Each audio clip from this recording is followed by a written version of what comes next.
Behind the Basket, episode number 2 here. Thank you guys all so much for coming in and listening to my podcast. If you guys don't know, I'm your host, Ryan Massa. Today, we have a couple guests here. I do have a couple of my friends here. They wanted to come onto the podcast and discuss it. Now, I did mention episode number 1. I'm going to eventually have some guests on the podcast. These are not them. I want to put that out and be clear. These are not my guests that I intended to have. They are on today with me. They're going to be discussing a little bit of the NBA. Today's podcast, we're going to be going over the semifinals from both conferences. It's going to be 2 matchups in each conference. We're going to be talking a little bit about what we've all been up to during quarantine, like a lot of people. And finally, we're going to be going over a couple questions that a bunch of you had, in my Twitter DMs and in my comment section here on YouTube. My Twitter's at Massa_YT if you guys do have any questions for the next episode. So this is my friend Justin right here. If you want to introduce yourself. I'm Justin. He's been in one of my live streams before. If you guys are listening to YouTube, I do not currently have a face cam on for this. I don't feel like a podcast needs a face cam. The literal definition of a podcast is an audio file that you listen to on the go. That's what the definition of a podcast is. So if you want a face cam, I'll give it to you in episode 3 if it's that important. But podcasts are not supposed to have face cams. Let's put that out there. This is my friend Brad right here. You want to introduce yourself? What's up? I'm Brad. He doesn't know anything, not a damn thing about basketball. So he's here basically for other support. What he's been up to during quarantine. He's one of my best friends, and we're going to be talking a little bit about that. So he won't really be speaking much today, about the basketball side of this. But if this is your first time listening to me, thank you guys so much. I appreciate it quite a bit. Again, today we're going to be going over basically the semifinals of both the Eastern and Western Conference Finals. I went over the first episode of Behind the Basket. What if the NBA playoffs were to happen? We basically did the current standings and, what kind of we would expect from every team. So first round matchup, I'll go over them a little bit just so you guys kind of know what the teams are. It was the 1-seeded Milwaukee Bucks against the Orlando Magic. Bucks win in 5. 2-seeded Toronto Raptors against the 7-seeded Brooklyn Nets. A little bit of back and forth. Raptors do end up winning in 6. 3-seeded Celtics against the 6-seeded Philadelphia 76ers. The Celtics do win in 7. Home court advantage there plays a big part. And then finally, around out the East, the 4-seeded Miami Heat against the 5-seeded Indiana Pacers, and I do have the Heat winning that one in 6. We take a look over to the Western Conference. I have the Lakers winning in 4. Their matchup's going to be against the Memphis Grizzlies. The 2-seeded Clippers against the 7-seeded Mavericks. Clippers do win that one in 6.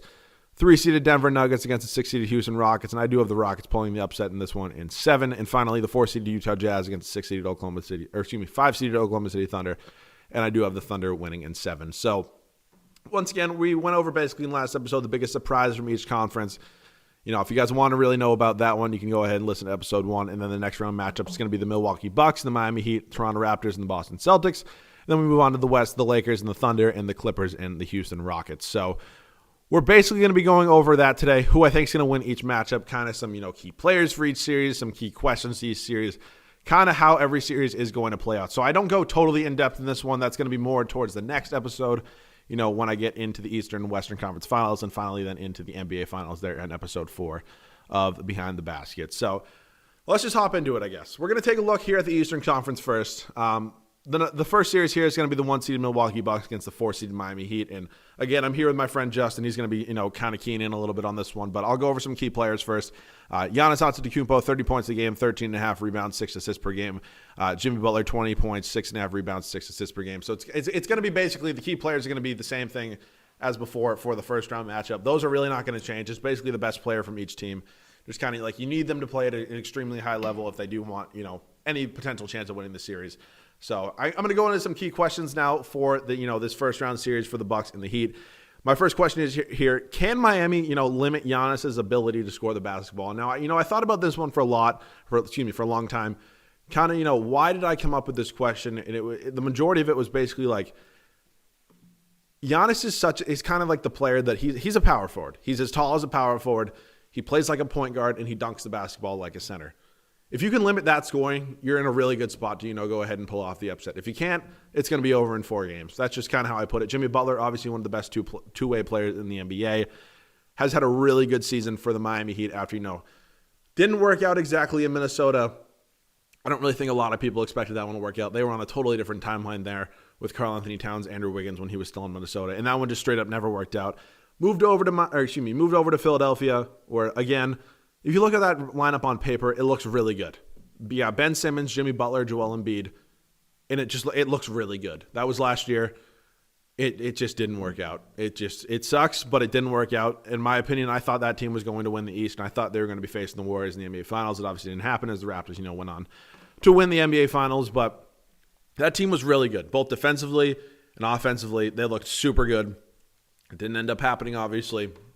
But I think a big part of that was the defensive end of it, which is such a big part of basketball, which a lot of people don't even realize.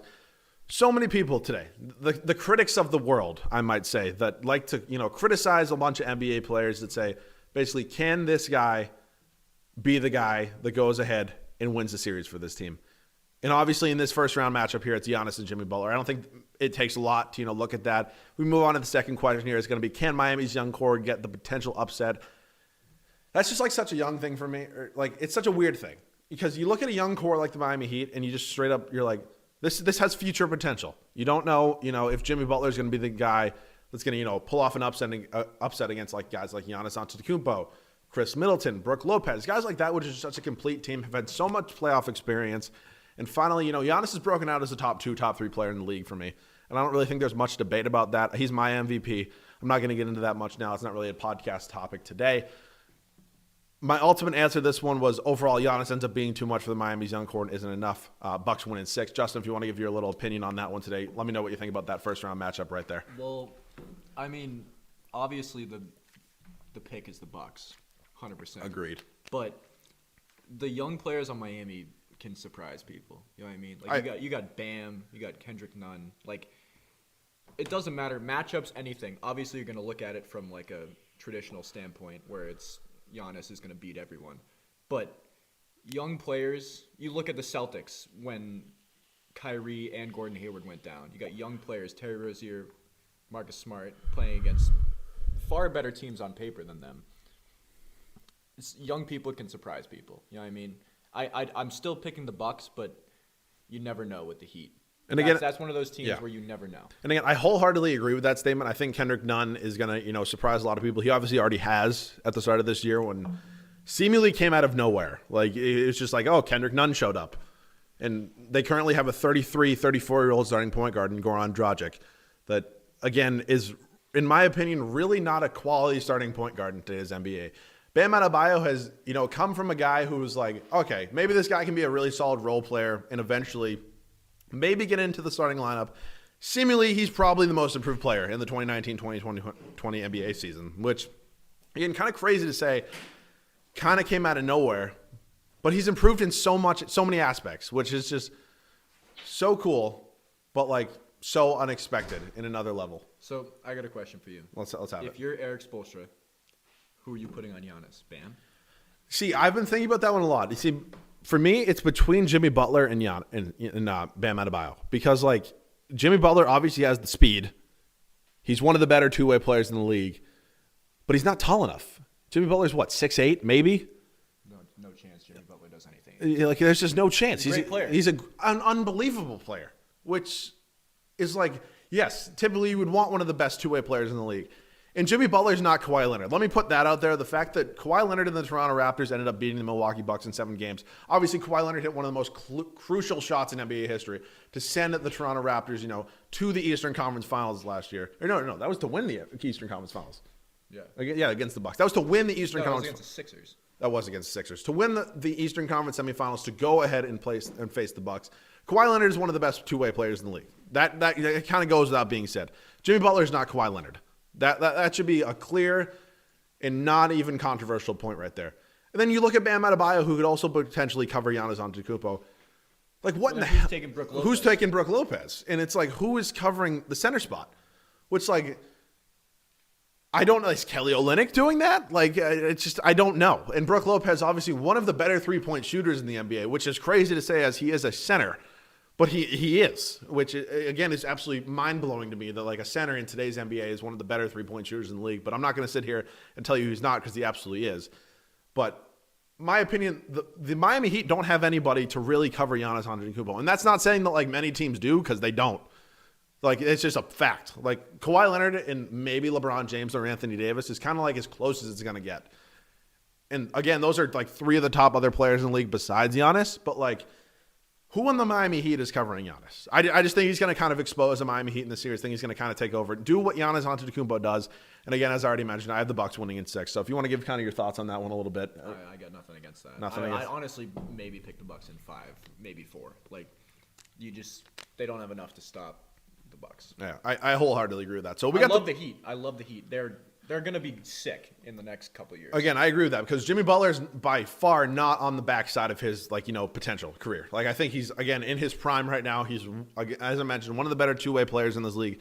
And you got a super solid young core of guys like Duncan Robinson, Tyler Hero, Bam Adebayo, guys like that who are just seemingly kind of coming out of nowhere. And not so much for Bam Adebayo, but Tyler Hero and Duncan Robinson, I feel like kind of emerged out of nowhere, and you're just like, what in the world happened? And all of a sudden, these guys are borderline all-stars, which crazy. Again, young talent does not tend to win in the playoffs, and I think that's kind of the thing we're going to be going with a lot in these final 3 matchups here. That's my pick. Maybe not on the next one, though. Yeah, I guess maybe not on the next one. We move on to the second matchup here in the Eastern Conference. This one is going to, spark a lot of debate here for a lot of people. It's going to be the 2-seeded Toronto Raptors against the 3-seeded Boston Celtics. My key players of this series: Jason Tatum, 23.5 points, 7 rebounds a game, almost 3 assists. Pascal Siakam for the Toronto Raptors, 23.5 points, 7.5 boards, 3.5 assists. And then I look at some key questions for this series. Does Jason Tatum, take the next step to proving he's a star in this league? And fuck Nick Wright.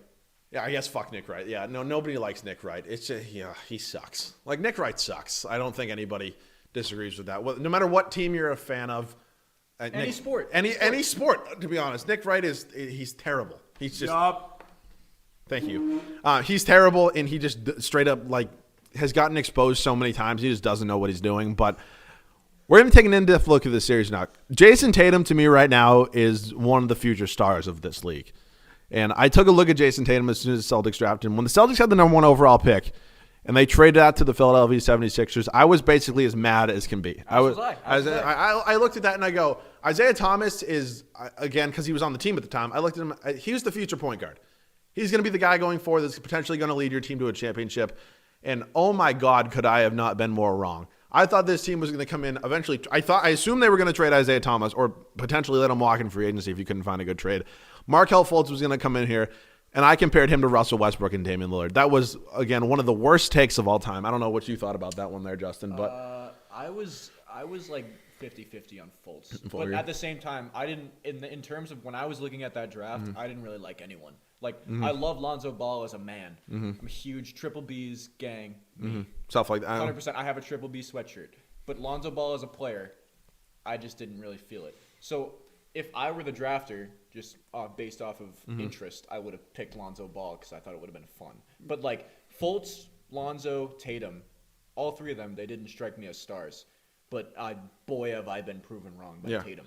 And I wholeheartedly agree with that statement. When Jason Tatum came into this team, I thought he was going to be, at most a 6th man to Gordon Hayward. Obviously, Gordon Hayward went ahead and, snapped his leg in half in the first game of the year against Cleveland. I gave Tatum like a ceiling of like Robert Covington. That was ceiling I gave him. I think that's a good comparison. Maybe more on the scoring end, not so much the defensive end. I mean, I think clearly he's overcome that. Yeah, no, I think that kind of goes without a doubt. I mean, I don't have a straight up comparison for Jason Tatum. If I'm going to go ahead and make one, I can't think of one off the top of my head. I don't know if do you have anybody besides Robert? Yeah, no, there's nothing. Michael Jordan. The best player of all time. There's nothing really there to compare Jason Tatum to. I feel like he kind of has a different style where he's a lot more into the isolation kind of game.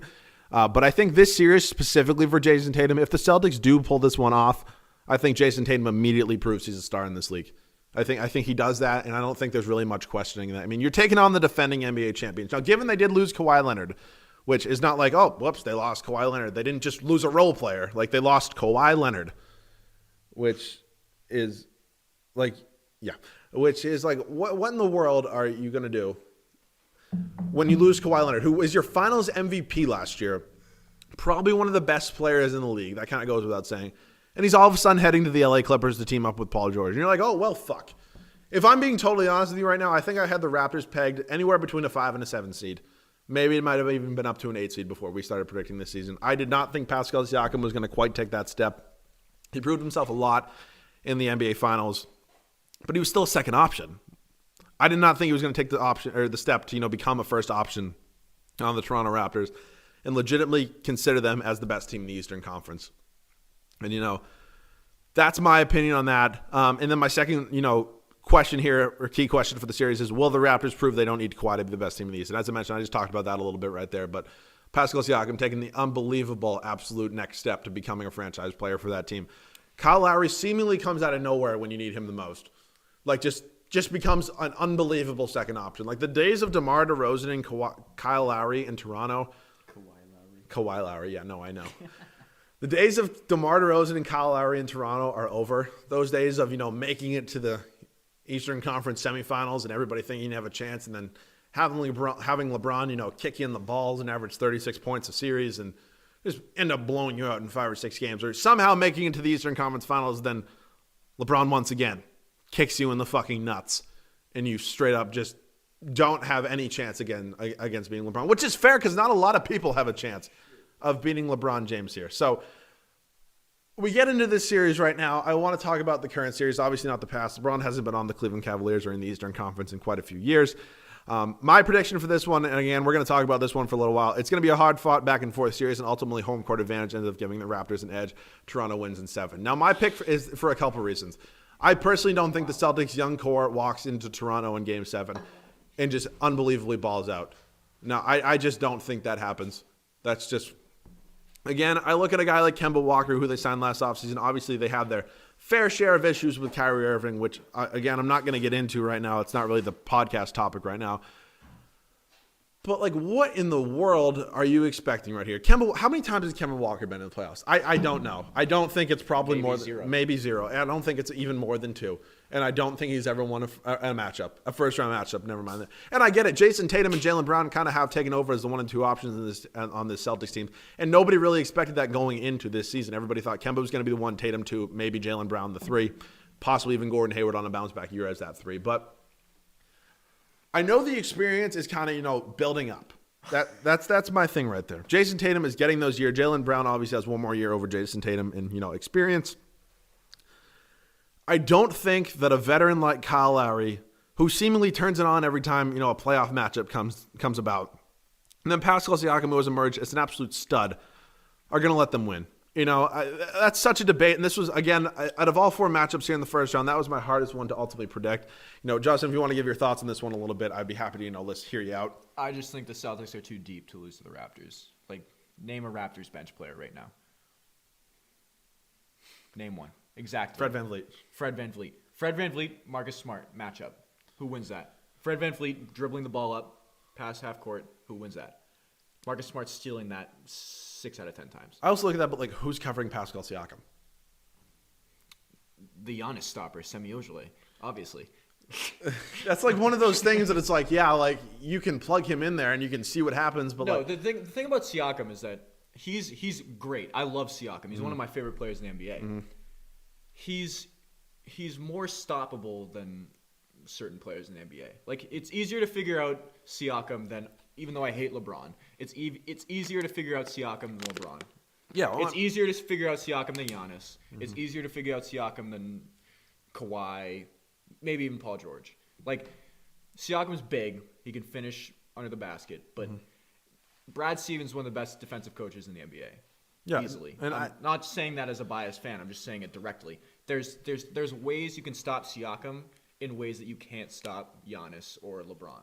Yeah, no, and I wholeheartedly agree with that fact. I just think when we come down to basically trimming out all the fat and looking at the straight end up facts of this series, you look at a guy like a Kyle Lowry and you're like, Kemba Walker is not a good defensive player. But I'm chiming in on that. Mm-hmm. If you were building a team right now, who would you rather have on your team, Kyle Lowry or Kemba Walker? Well, I'm going to go with Kemba Walker, but there's a lot of differences. I don't know what the rest of my team looks like. The thing is, that's close. Because Kyle Lowry is a little more two-way than Kemba, obviously. Yeah, they both score the basketball, and obviously Kemba, I would say, scores at a higher level, but the defensive end of the side is that Kyle Lowry is a much better defensive player than Kemba Walker. And the thing is, though, the thing about the Raptors this year is they don't have as much defense as they did last year. I think the Celtics have too much offense to not lose, to lose. You know what I mean? I just think there's no way. I think it's a good series, Raptors-Celtics. I think Celtics in 6 is my prediction. I know you're going Toronto in 7, but I just think there's way too much offense and depth on the Celtics team to lose that. Which, I mean, it kind of goes without saying. I think everybody's, going to have a different opinion on this series. There's really no right way. This is the hardest series, in my opinion, to predict. So I have Toronto in 7. Justin over here has the Celtics in 6. Feel free to leave that down below in the comment section if you guys are watching on YouTube, what you believe there. If you're on Spotify, Apple Podcasts, any other streaming service, feel free to shoot me a DM, anything like that. I'd be happy to go over it in the next episode a little bit. Obviously not too much because we're going to be moving on to the conference finals. So we move over to the Western Conference right now. We got the 1-seeded Los Angeles Lakers and the 6-seeded Oklahoma City Thunder. Now, again, I'm not going to go into a lot about the upsets. I obviously mentioned I have the 5-seeded Thunder winning the 6-seeded Houston Rockets.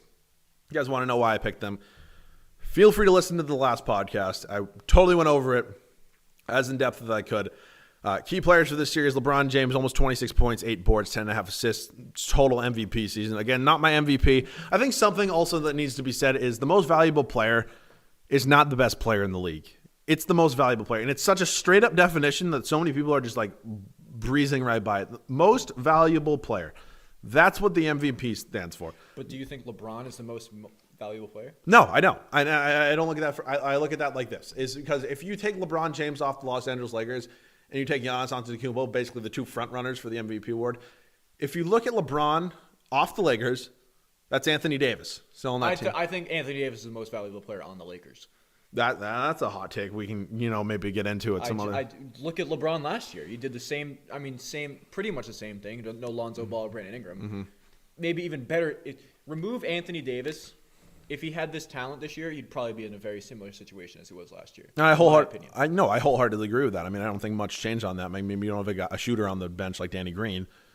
But I think you still have a ton of pieces around you, a bunch of veteran guys. Maybe you have Rondo that still, does something like that. But again, this is not the huge podcast topic right now. We're not going to be talking about the MVP award. Yeah, true. So we're going to take a look at this matchup right now. I already mentioned LeBron James. You take a look for the Oklahoma City Thunder. That's Chris Paul, almost 18 points a game, 5 rebounds, almost 7 assists a game. Those are my key players for that. I already mentioned them in the last video. We look at some key questions right now for the series. Does LeBron James prove he's still the best player in the NBA? That's to me is a pretty interesting one because when you look at the best player in the NBA and you look at a lot of best players in a lot of leagues, typically the NBA you're going to break it down into 3 main categories. You're going to look at points per game, rebounds per game, and assists per game. And occasionally you'll even toss in some defense, but like a lot of people don't look at actual defensive stats, when they consider how good a player is at defense. They typically just watch the games and look at how good a guy is at defense, which is understandable. I mean, who wants to go in and look at like defensive rating? Like that's just the most boring thing ever, which again, totally understandable. I don't know if LeBron proves he's the best player in the NBA. I just think, I don't see LeBron and Giannis, if they end up being the NBA Finals, I don't know if LeBron's able to do it still. Like, I think LeBron could do it with AD. Which, again, it's a totally fair conversation because, I still look at Giannis Antetokounmpo as probably the best player in the NBA today. But AD is one of the only players in the entire world, one of the only humans in the entire world that I think could somewhat stand a chance against Giannis. And I agree that I would say Anthony Davis and Kawhi Leonard are probably the only two right there. I mean, Kawhi obviously proved that, last season. But what in the world? Who are you taking? LeBron and Anthony Davis or Giannis and Chris Middleton? I'm taking LeBron and Anthony Davis. No, so am I. But that's my pick for the NBA Finals. And again, we're going to get into that more in future. And trust me, I hate LeBron. Those who don't know anything about me, which is everybody, LeBron is one of my least favorite humans in the world. Yeah, but I do not disrespect his talent. I know he's the best player of our generation.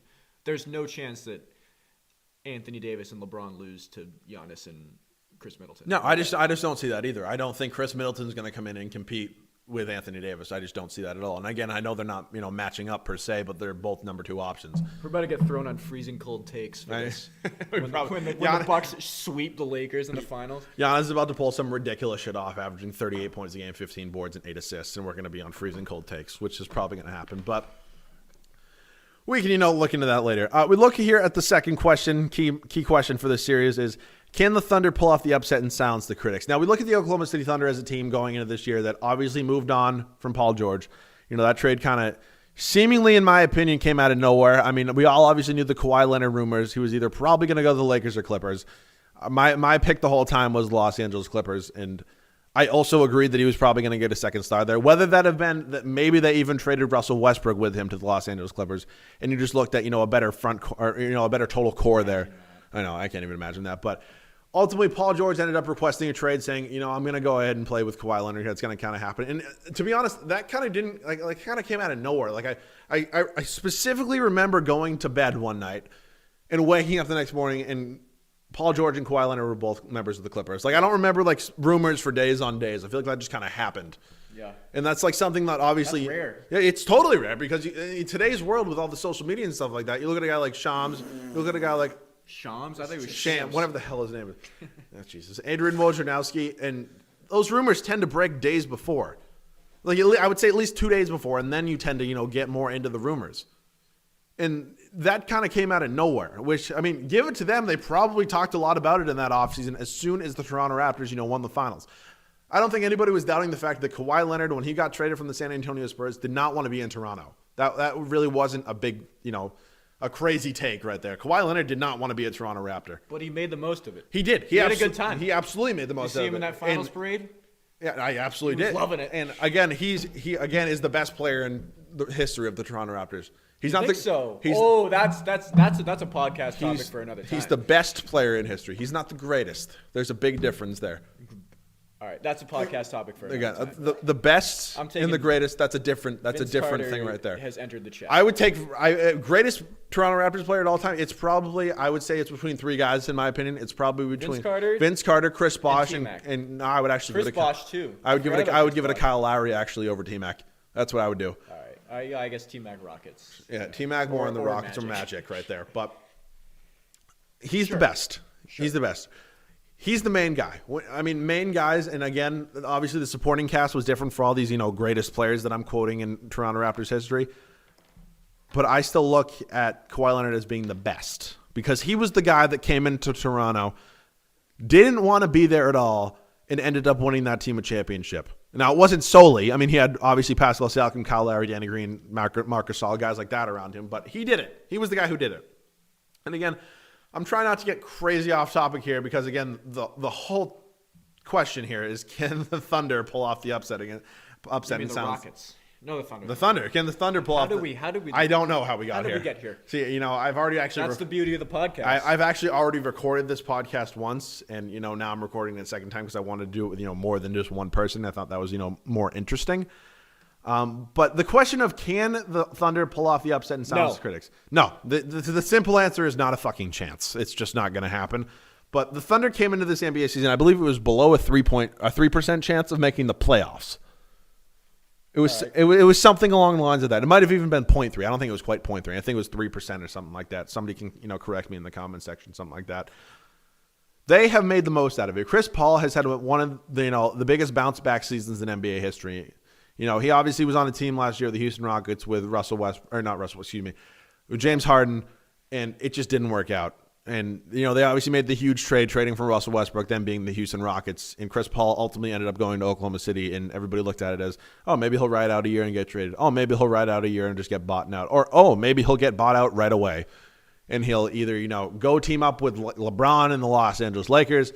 Maybe he'll go over to a team like the Philadelphia 76ers. Nobody seriously knew. And Chris Paul ended up, kind of biting the bullet and kind of ultimately taking the high road and played for the Oklahoma City Thunder. A player like Shai Gilgeous-Alexander has emerged out of nowhere as one of the best young players in the league. Danilo Gallinari has been great. Steven Adams has been absolutely great. Steven Adams is a trade target for a lot of teams. Steven Adams has always been a trade target. He's any team would be lucky to have Steven Adams. No, Steven Adams is one of the more underrated players in this league, in my opinion. But again, the Oklahoma City Thunder have proved so much to me this year that they're one of the more underrated teams in this league. And fucking good for you, Sam Presti. You have fucked up so many times in your career. You let Kevin Durant leave. You didn't give James Harden the max contract extension, which ultimately landed him in Houston. And then you just never could make anything work with Russell Westbrook. You gave Serge Ibaka a max contract over James Harden. Let that sink in. And I know ultimately everybody's a critic. Everybody's going to look at that years later and say, no shit. I would obviously give James Harden the max contract now. But, Oklahoma City, Sam Presti has done such a good job after – seemingly boofing the trade of trading Victor Oladipo and Domantas Sabonis over to Indiana for Paul George. And again, it's such a dumb trade because Victor Oladipo and Domantas Sabonis going forward would have gotten you a lot more than Paul George did was he there for 2 years? I don't even know. I think it was 2 years. Something like that. It was 2 years, and they did nothing. And I think a future core of Domantas Sabonis and Victor Oladipo, who are both younger players than Paul George, would have done a lot more for your team than Paul George would have.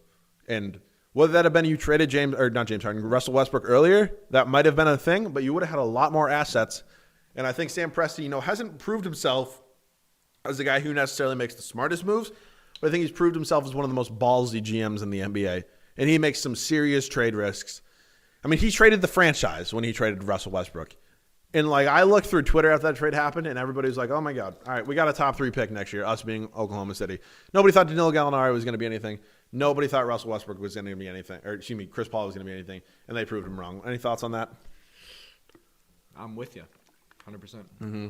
So, I mean, it's a tough thing. We're going to finally move on to the last matchup here, of the Western Conference, taking a look at the 2-seed LA Clippers and the 6-seed Houston Rockets. Obviously, we just talked a ton about Russell Westbrook and James Harden, both former members of the Oklahoma City Thunder. My key players for this series, Kawhi Leonard, almost 27 points, 7.5 boards, 5 assists. James Harden, 34.5 points, basically 35, 6.5 rebounds, 7.5 assists. I mean, James Harden is James Harden. He scores the basketball. He's a good facilitator of the basketball. He's not a player that you can win a championship around. That's going to be, my motto to the day I die. I don't think James Harden's ever going to be the best player on a team to win a championship. And, if you want to give your thoughts about that a little bit, I just don't think he's going to be. And I mean, sure, but the thing about Harden is that he can pull something out of nowhere. You know what I mean? He can, no matter what's going on, he's going to have a good day or a bad day. That's the problem with him, is that I've seen plenty of games where Harden, at 80% of games, Harden pops off, puts up 40, triple-double, no matter what. But I've seen games where he kind of just breaks down. I've seen people get in his head. Mm-hmm. That's the problem with Harden. Is I know he's top 3 scorers in the NBA, definitely. Actually, he leads the NBA in points. All right, sure. Yeah, I'll keep him top 3 just because you never know what's going to happen. Jason Tatum might step up and fuck him up. Harden is the thing about the Rockets and Harden is that there's not that much defense, in my opinion, and there's not enough defense to stop the Clippers. And they traded ultimately one of their better, if not best, defensive players in Clint Capella over to the Atlanta Hawks at the trade deadline. Which again, it's a move that I don't really understand. And again, if you're arguing defense, you take the Clippers over the Rockets every time. Mm-hmm. In terms of defense, you got Pat Bev, Lou Will, Kawhi, obviously. It's no question. Mm-hmm. And I look at a team like the Los Angeles Clippers, and I say, Kawhi Leonard has proven himself. Kawhi Leonard has proven that he is a championship player, and Russell Westbrook has proven, if anything, that he's probably the best second option in the league besides Anthony Davis. And what in the world? Were people thinking James Harden and Russell Westbrook are going to win a championship? Again, I don't think that's ever going to happen. And I love both of them. I think they're both absolutely MVP candidates, every single year. I just don't think together they're ultimately going to get it done, it's my opinion. So if you want to give your thoughts on that a little bit. I agree. 100%. So we take a look at this series. Key questions. Can Paul George go back to being one of the best two-way players in the league? Yes. And my question is yes, without a doubt. I mean, Paul George has kind of proved himself time in and time again. He's having an off year this year, obviously, but I think when it comes to the playoffs, it's kind of going to happen, and that's, again, not going to be that big of a question. I mean, any team would be lucky to have Paul George. Yeah, I mean, Paul George as a second option is just absolutely crazy. Paul George is the first option. Paul George is the first option, and they have him in Los Angeles as the second option. Obviously behind, in my opinion, the best two-way player in the NBA in Kawhi Leonard. Him as a second option is crazy because, I mean, you take a look at him, his career.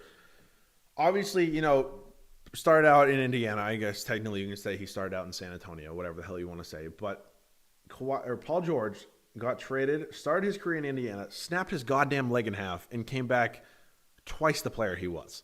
Exactly. Which is just that dude doesn't give a fuck. He straight up, he does whatever he wants, and he's grinding until he can no longer do anything. So, final prediction. My final prediction for this is Houston battles to the end, but ultimately Kawhi and Paul George end up being too much. I got the Clippers in 7. And, this is one of those series that I don't think should be a 7-game series, but I think it's going to be one of those series that ends up being a 7-game series, and it really shouldn't be. but it just kind of has that feel as one of those, if you know what I'm saying there. Yeah, it's definitely Clippers in 6 or 7. Yeah. Houston will run the series. Houston deep. at home is gonna like at least win one game. Yep. Like again, and I probably think they're gonna win 2 or 3, and I think they're probably gonna get 3. Is more like in my opinion. So, we move on now to the next round. That's kind of the more basketball portion of this podcast right here. That's next podcast. That's the next podcast. We're gonna be getting into the next round, the conference finals for both matchups. We take a look at the 1 seeded Milwaukee Bucks. And my pick is the 2-seeded Toronto Raptors. Should be the Celtics. Or the 3-seeded Celtics, whatever you want to say. I'm happy again. That's up to the viewers. It's up to the viewers. Listeners, I guess. Listeners in the podcast. That's probably my hardest prediction.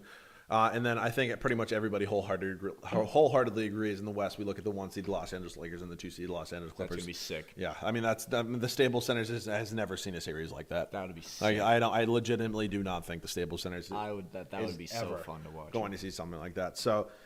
We're basically done with basketball now. If all you guys came here was to listen to basketball, then, feel free to check out. I appreciate you guys listening to this. But, yeah, so some things, I wanted to talk about. I actually had quite a few questions on Twitter and also a couple Instagram comments. Jeez, I don't have an Instagram. But a couple of YouTube comments asking me kind of what my quarantine life is like. And yes. we can both go over this. Unfortunately, Brad is no longer here. It's just me and Justin still. We can go over kind of some things we've been doing during quarantine. Top 3. Top 3 things. You should put up a straw poll and see whoever has the best top 3. It's not a bad idea. I can put up a straw poll. Maybe go over something like that. Top 3. Let's see. You can go first if you want. Top 3 things I've been doing during quarantine. One, with a bullet is making YouTube videos. I mean, classic. Seemingly every day. All right, my first. Let's have go back and forth. Yeah, we'll go back. My first, cooking. All right. Wow. Cooking. You can cook anything. You can bake cookies. You can grill a steak. You can learn how to make my personal recipe, the thick boy bacon, egg, and cheese. All right? There is nothing better to do than cook yourself a good meal during quarantine. All right? That's an interesting take. That's me. I'm going. Your second pick. Let's go. My second pick is napping. Napping? Good one. Crazy. Because you see, I'm the type of person that and Justin's again, 100% here with me, and I know he'll agree with this. I don't have a sleep schedule. 100%. That's one of my things. I do not have a sleep schedule. And I legitimately, if you guys have been watching my YouTube videos, and again, I'm assuming 95+% of you are coming from YouTube and either listening to this on Spotify, Apple Music, any other streaming platform, or it's literally just listening to it on YouTube, are probably, watching my videos on the daily. I make those videos anytime basically between 1 o'clock in the morning and 3:30. That's when those videos get produced. Yes, sir. And I'm not falling asleep during those. As you can tell, I'm wide awake, totally ready to talk. I do not have a sleep schedule at all. Not one. There's not a single night over this quarantine period where I have straight up gone to bed at the same time. I tend to, end up at the latest, I'll finish recording a video at 3:30 and I'll head up to my room. I record my videos in the basement. I'll head up to my room, watch Netflix, watch YouTube for about an hour. And all of a sudden, I'll fall asleep at 4:45 in the morning. And I'll be like, what the hell? I don't know if you agree with that statement right there. I'm with you. I mean, that's my third one, but I got to do my second one first. Yeah. What's your second one? All right. one? My second fun activity to do during quarantine, use every single bathroom and shower in your house in the same day.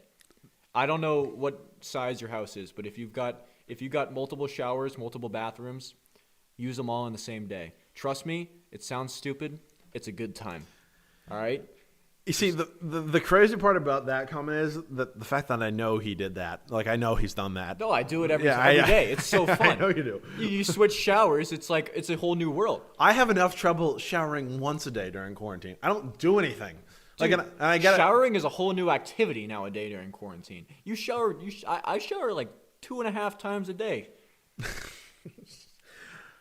I get it. Everybody wants to be clean, and myself, this is going to get kind of gross. Massa's not a clean guy. I am such a clean guy. I'm the definition of a clean guy. I don't go anywhere. If I wake up at 1 o'clock in the afternoon and I haven't showered, I don't go anywhere before showering. So let's get that out of the way. I don't do that. Right, but if I'm sitting in my house all day, I don't shower till 6 p.m. at the earliest. So what's your second fun activity to do? I did my second fun activity, napping. All right. My second fun activity. So you start with the third. I'm trying to think of a third. I honestly don't. Probably drinking. Drinking. Which is just like such a terrible thing to say. I mean, there's nothing wrong with that. There's nothing because I'm sure most of the viewers are doing that as well. I'm sure a ton of 16-year-olds are listening to this. Which again, I'm not promoting underage drinking, but I'm sure it's happening. I'm sure it's happening. And if we're being honest here, like, what the fuck else are you gonna do besides getting drunk? All right, ready for my third? Let's have your third. All right. This is kind of like a bad thing, but like at the same time, it happens every day. It's that feeling when you're tucking yourself in, you're going to bed, you're closing your eyes. You hear the birds chirping. Yeah, that's the worst. It's like 6:30 maybe, 6:37. You hear the birds chirping, you're like, fuck. Not again. That actually happened to me the other night. Now, the best way I can describe this is this was Tuesday going into Wednesday. And as I mentioned, I don't sleep very well. So already it was 3:30 in the morning, probably closer to approaching 4. I head up from my basement to go up to my room. And obviously I'm watching at least an hour of Netflix or YouTube. I don't really have a Netflix series right now. I know there's a ton of them out there. Waco. Yeah. Well, that's another podcast topic. That's another podcast topic. But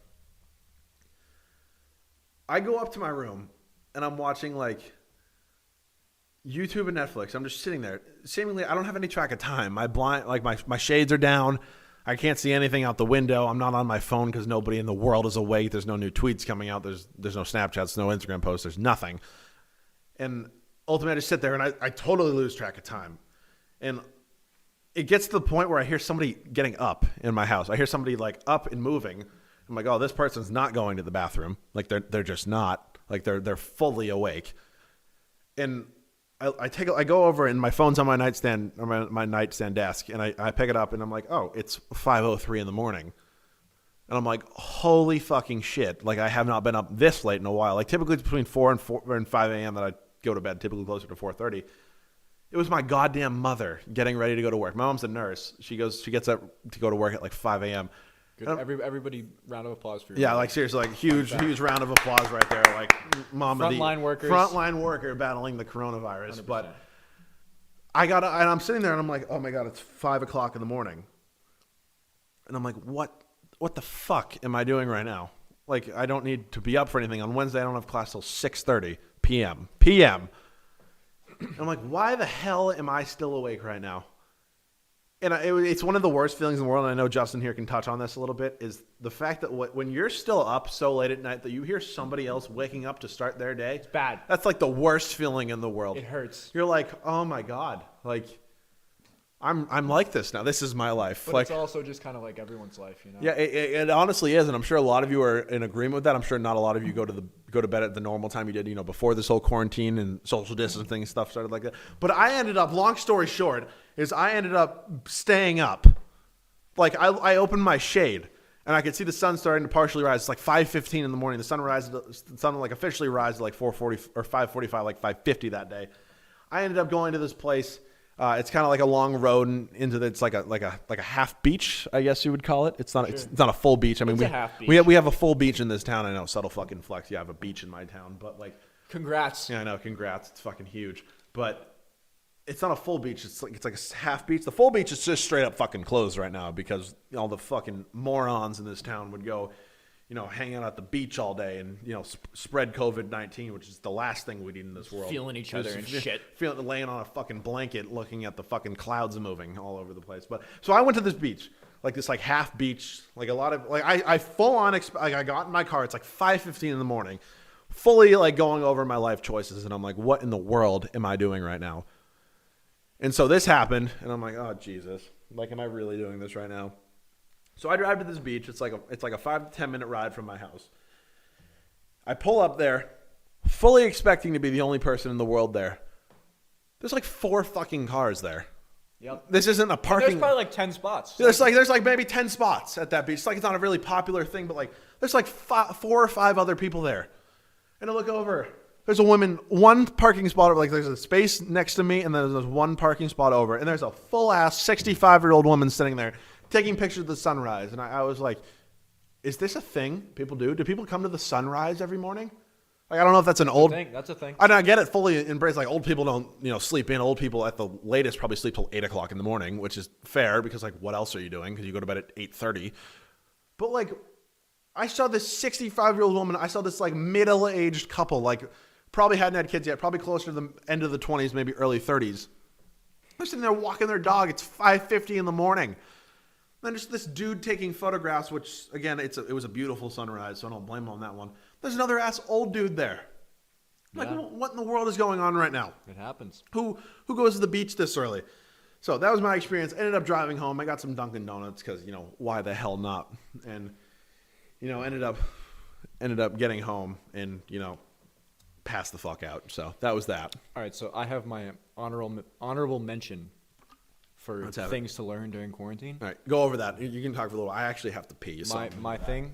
No, come back. No, you got to sit here for I have this. to sit here for this? Yeah. Are you kidding me? Doc Emmerich references. Oh my God, those are great. If you don't know who Doc Emmerich is, he's basically like the lead NHL commentator or like play-by-play guy on just NBC sit Sports. down and watch a full. It doesn't matter if it's a good game or a bad game. Just watch a full NHL playoff game. You learn some good references. Those are the best references. So you got drifting, right? You got thrown off by Connolly, like that, like Koreans went off the boards and corralled on back to center, like that kind of stuff. Mm-hmm. Thrown along and steered back out by Holtby, like that kind of stuff. Fires, like that kind of shit. Thrown along by Massa and corralled on back to Justin, that shit. Just sit down, burrowing back in, like just sit down, learn some Doc Emmerich references. You'll have a great time. If I could seriously sit down and listen to any like play-by-play commentator, it would be Doc Emmerich. Like I would fall asleep to like an ASMR 100% of Doc Emmerich just like speaking. As long as he's not like as long as he's not like shit, or like eating deodorant or like glue or something like that. Like he's not a fucking weirdo. Like that's totally something I would do. And so I could see Doc Emmerich being an ASMR psychopath though. Like, also, can we talk about the fact? I don't know if any of you saw this tweet. I saw this tweet by Darren Rovell. If you don't know who he is, he's like he's basically the worst Twitter person. He's like a Twitter sports business kind of guy. He's better. I don't even know how to describe what Darren Rovell is. He sucks. That's basically he's like the worst person in the world. I saw a tweet, which is it's like the greatest thing I've ever seen. Everybody knows who Joe Buck is. Joe Buck does basically the MLB playoffs. Joe Buck does an NFL game every Sunday. He does the NFL playoffs, and every third year he does the Super Bowl. He's a Fox, guy. Joe Buck got offered in the millions of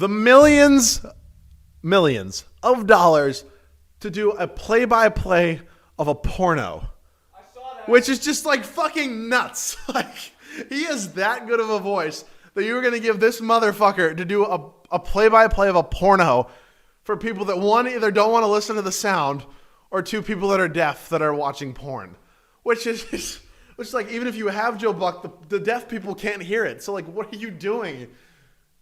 Giving Joe Buck $1 million to do that? Like, who is like getting turned on by Joe Buck's voice? Think about it. Which is just crazy. I have to pee. You can go ahead and do the next part of this. All right, I'm not trying to check in for Joe Buck's porn voice, but I'm just saying, like, Massa, before you go out to piss, would you pay for regular porn or would you pay for Joe Buck narrating porn? I don't listen to narrations on porn, so. Well, nobody does. There's never been such a thing. But I'm just saying, I like, would listen to Joe Buck. that would be so fun. That would be fun. So, all right. You can get into another topic. So I'm on to the questions at the end here. You can do whatever you want. You can answer them. All right. So I've now taken over for Ryan. So there were 3 questions left by his viewers, you all. I'll go through them first. I guess I'll be answering them while Ryan's peeing, and then he will answer them when he comes back. So the first question, not that any of you care, is, do you watch any sports besides the NBA? Yes. I watch all sports besides the NBA. NHL, MLB, NFL, NBA, anything, give it to me. Blank recommended that one. I'm sure Ryan will call you out when he comes back. The next one, will you ever upload any games besides 2K? No. The word from Massa. Like, no. Here's my thing, if you can even hear me well right now. Like, here's my biggest thing. And, I recommended Ryan to do a Warzone stream with me tonight, but he hard shut that down. That would be so fun. Dude, I know you suck, and I suck too. That's why it would be fun. All the viewers could tune in. Actually, so if the majority of you guys probably didn't know this, I actually recorded this podcast. All right, I recorded this podcast, like last night, and I'm recording it again, like with a friend here. I mentioned this in that podcast, so I might as well mention in this one because, why the hell not? I have never played a full game of Fortnite. And I know Justin here knows that. Well, yeah, I mean, that's because you're ass at Yeah, any game other than rebuilding. You're even ass at 2K. I'm even asked at 2K, and everybody knows that. Anybody, you could put Helen Keller against Ryan Massa in 2K. She will win. She will, at least compete with me. She'll hit green beans for days on Ryan. I'm not good at video games. People need to understand. I understand the front office of an NBA, and I'm not saying I can do it in real life, but I can do it in a fucking video game that I've been doing for 4 fucking years now. But getting back to the point of will I ever upload any games besides 2K? Probably not. I did You should, dude. and I know I should. And again, I'm not trying to be one of those YouTubers that is oh my god, if I upload this, it's not going to get as many views. And it's bro, you might get more views. No, I wouldn't. I have views game. Logan Paul. I have baby. 23. Do what everyone else is doing. I have 27.3 thousand subscribers almost right now, and the majority of those OGs have been here since the beginning. Not even the beginning, but maybe since 10K. Right. Can I just say one thing? Yeah. For the viewers here, the listeners, I guess. Mm-hmm. Spam in the comments section if you want Ryan Massa to do some IRL basketball. Oh my god. That would be so fun. I haven't played IRL basketball since 8th grade. Neither have I, dude. It's not like you have to be good at basketball. I full on prepared to play basketball throughout my entire high school career. I'm not even kidding. The first game I played in high school, I played football, baseball, and then I was on the swim team for 3 years, which I know is just fucking. Swim team it's fucking Massa. Hilarious, but all of you, I'm sure half of you are sitting there. Oh, you were on the fucking swim team. Here's what I'm gonna do. I'm gonna challenge you to get into a swimming pool right now and swim 25 laps in a row. And then come back. No way you swam 25 laps. Yes, there is. I had to do it. Look at your physique. It was a great You're physique. 400 pounds. No way. All right, I'm not 400 pounds. I'm $195, maybe. But I was in better shape during the swim team era, and you don't get to stop. You don't get to stop swimming. You do when you're in the JV swimming team. I was basically in the JV swimming team. I'll give you that. But there's people up my ass swimming behind me. I can't just stop. And when you're basically, I wouldn't say 25 is a push. I would say the most we probably did in a row was 15 laps. Sure. Which is kind of actually no, it was 16 actually. Because down and back is technically 2 laps. So we did 16 of those. That's 8 full Olympic-sized laps, which is just fucking crazy. So I mean, that's what I've done in high school, and then I snapped my fucking thumb in half the first game of freshman year football, so I couldn't play basketball. So that about wraps it up here for Justin. If you guys have anything else, I appreciate you coming on the podcast again. I hope you guys, I hope you guys, enjoyed that one a little bit. He'll probably be on again at some point because I think he's a great entertainment and a great basketball mind as well. Facts. If you want to give any more of your final thoughts, feel free to go ahead. Hit me in the comments section, baby. Yeah. So again, I appreciate him coming on a lot. He's one of my best friends, and he honestly has a great basketball mind. So once again, I thank him. That about covers that for him. So I'll go over all the questions once again. As I mentioned, if you want to, follow him on Twitter, I'd be happy to give out his, Twitter description. Jesus, don't fucking kill yourself on the way out. Check the replies. Yeah, no, he's on my replies most of the night. But, I just kind of went over question number 2. Basically, no, I will never, upload a different game besides 2K. I just don't think that's, going to be smart. Oh, Jesus, my fucking speaker's disconnected right now. I just don't think that's going to be smart. I just don't think people are going to enjoy it. I mean, people subscribe to me for 2K rebuilds. I've never uploaded anything else. People don't subscribe to me to watch Madden. People don't subscribe to me to watch me play MLB The Show or Call of Duty or Fortnite or anything like that. I don't know. Maybe the best I can give you right now is I'll potentially live stream it at some point. And then he already answered question number 1. I don't even know if he answered it for me. I missed it. I was taking a fucking piss. Because, I've been sitting in my garage now for almost an hour recording a podcast. And, you got to do what you got to do here. We're almost at 54 minutes. But do I watch any sports besides the NBA? Yes, I watch every sport. That's a real sport. I don't watch soccer. I watch the MLB, the NBA, obviously, the NHL, and the NFL. Those are the 4 sports I basically watch. And they're obviously one of them is all year round, and then obviously during the winter, the NBA and the NHL are both typically on, and then typically the NFL's in the fall and the MLB's in the spring, and then occasionally into the summer. But you know what I'm saying there. So I do watch other sports, and I think my craziest thing is how much shit the MLB gets. Which, given it is it's the longest fucking thing in the world. Games go on to be 4.5 hours at this point, but you cannot tell me if you're sitting on your couch right now doing nothing but watching, old YouTube videos and porn, that you're going to sit there and if a new MLB game comes on, you're going to be like, nope, this is going to be 4 hours. It's just not, I'm not going to watch it. I'd rather watch a Kings game from 2014. I'd rather watch Ben McLemore go 6 from 18 from the field. Like, just no, you wouldn't. Like, you're going to watch that brand new MLB game.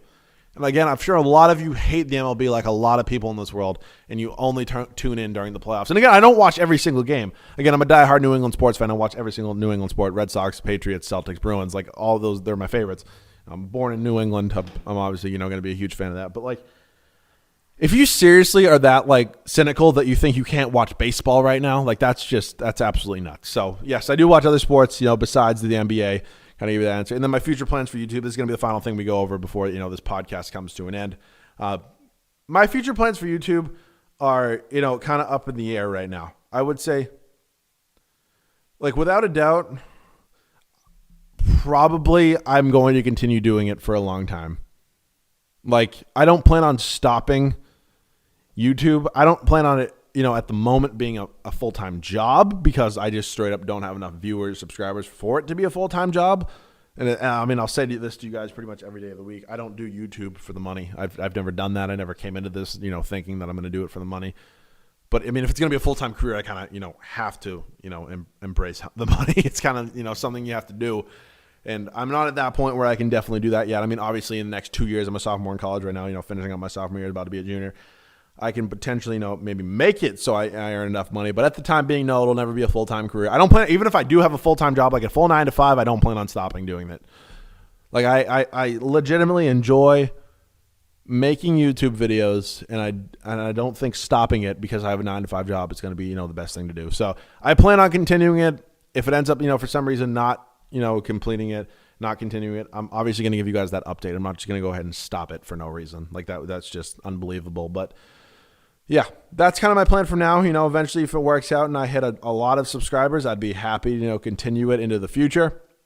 But as of now, I plan on getting a full-time 9 to 5. The next 2 years of college is 100% going to continue.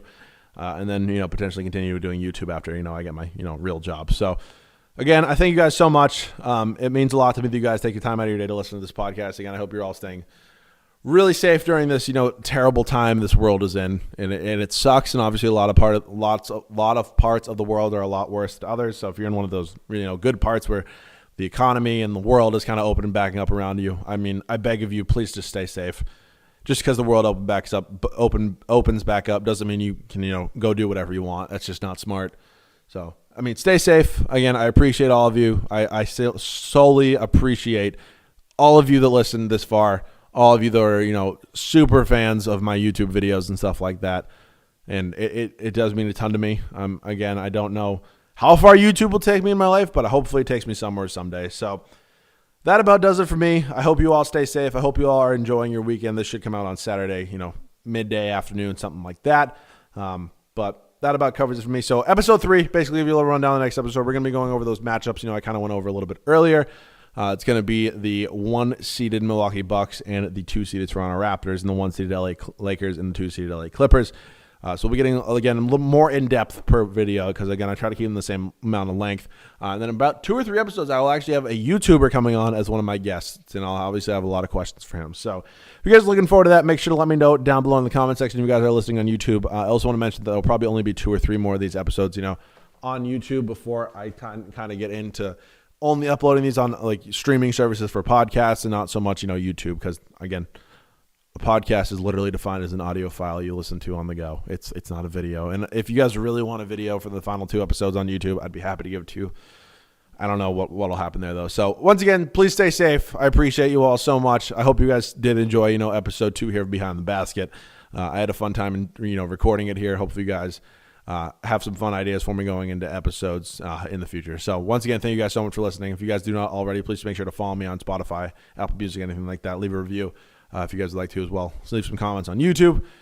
Thank you guys so much for watching. And fresh video out on YouTube tomorrow. Fresh podcast out sometime next week. So once again, thank you guys so much for watching. Thank you so much for listening. And I'll catch you guys all in the next one. Thank you.